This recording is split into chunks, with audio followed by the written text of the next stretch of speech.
Hello, hello mga ka-Diyos at ambisyosa. So, hindi pa tayo nakaligo at dito pa ating bubulok. Pero selfie shine niya. Nakalayo nga. O, diba? Of course, Diyos sa tayo eh. Diyos ang ambisyosa nga lang. So, di pa tayo nakaligo today. Bakit? Dahil hinintay ko talaga ito.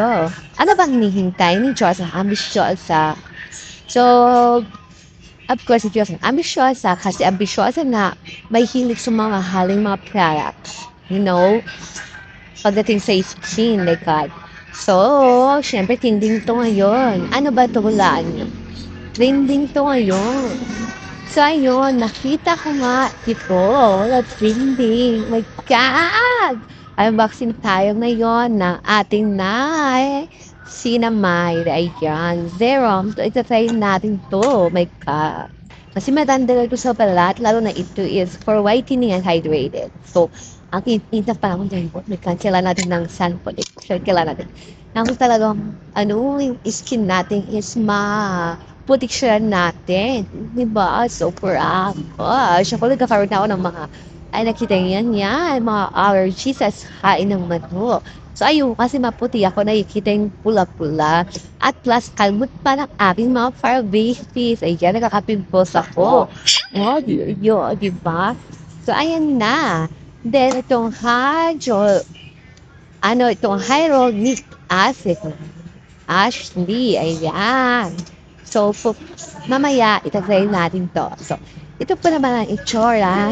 Ay, unboxing tayo. So, ito.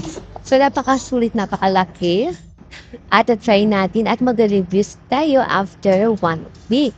Diba? Abangan nyo ang reviews natin sa skit natin kung mas maganda siya o hindi. Kasi syempre, ako magsasabi ang totoong reviews kung maganda to siya o hindi. Kaya abangan nyo after 1 week kung meron bang changes. Kasi syempre ako makakala na yung skin ko. Tumatagal ko na itong skin eh. Syempre matagal ko na itong dinadala. So talagang effective ba siya? For whitening, itong nanay cinnamon at itong hydraulic para naman sa mga for tightening skin. Ibig sabihin yung parang yung mga wrinkles mo or something, yung mga open pores mo, alam niyo na, di ba? So, dahil sa daming chest ng sun or whatever, di ba? So, try natin to for 1 week challenge. So, kung effective nga ba or kasi hindi naman perfect ang skin ko. I have wrinkles. They are natural lang yan. Tumatanda tayo. Then, of course, meron akong open pores. Then, meron akong mga tawag nun, mga parang, mga skin. But okay naman yung skin ko. By the way, alam naman yan ng mga nakakilala sa akin. So, syempre, meron ako something ito, parang, alam mo yung nagkakaroon ako ng rash. Something like that. Dahil sa init ng panahon. Dahil kakain ng, hindi kami nagbababoy. So, panurok, something like that. So, yan. Abangan natin. So, maliligo na ako. So, ayan naman, yung sabi siya, sa hindi ko alam ang aking gagawin. So, ginawa ko na lang, kaya sabay ko nga lang siya para mas bongga. Ayan po ang inuna ko na yung, nice it, nice na, mine. Hirap na because yan. Serum po talaga siya, bongga-bongga talaga siya, oh. So, ayan. So, kunin ko muna siya. At nilagay ko sa aking top. As you can see.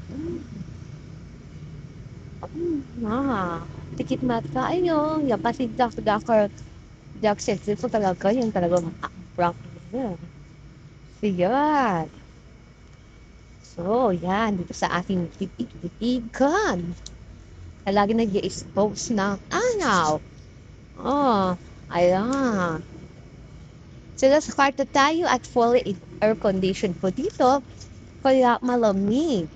Matatinit na yon. Okay lang, malaki ang bills. Wala tayong mga gawa, tanggapin na natin yung mga ganung bagay. So at least, di ba, hindi naman tayo naiisnigtan. Hanggang yan. Nagtatrabaho tayo, huwag natin puruputin ang ating sarili.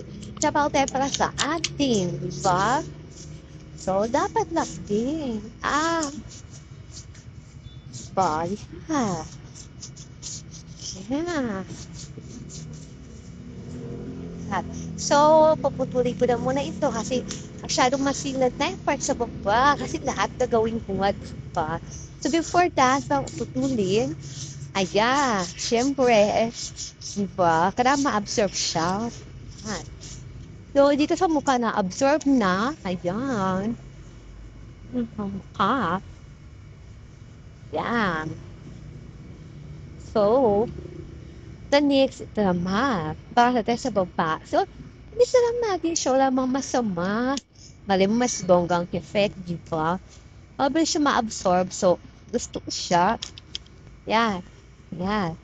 Ito naman ang hair hyaluronic acid. Ang hirap bigyasin eh. God, yan. Serve siya. So, ayan. Sabi sa mukha. Pam, pam, pam, pam, pam, pam, pam, pam, pam, pam, pam. Sa likod. Ayan. Yan. Po.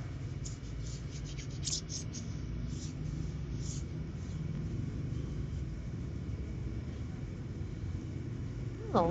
Sana mag-antay. Pretty more talaga. Ginawa ko. Oh,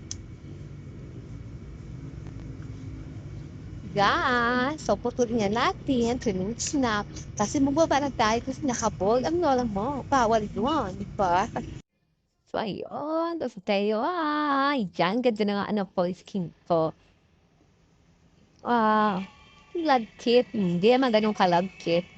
So, nabisin ko talaga yung hydrolyze na ano siya, nagta-typing talaga siya parang hinabanat na nun. Ngayon feel ko, pat hindi 100% mga nasa 2% lang ha.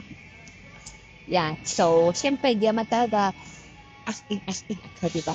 So, of course, mix siya sunblock. At least hindi siya malagkit, hindi siya mabigat sa mukha, diba? So, ang lagkit niya, out of 100%, nasa ang lagkit mga 5% na. Hindi siya sobra talaga. So, yan. So, yun nga. Yes, gagamit tayo ng SPF 50. Ayan. Ayan. Sinispray lang ito sa mukha. Magpapasampasahan nila. It's a light also. So, I like that. Kicker po. Okay. Proceeding na tayo sa lahat. Ayan, ma-art talagang in Diyos ang ambisyosa. Kasi ambisyosa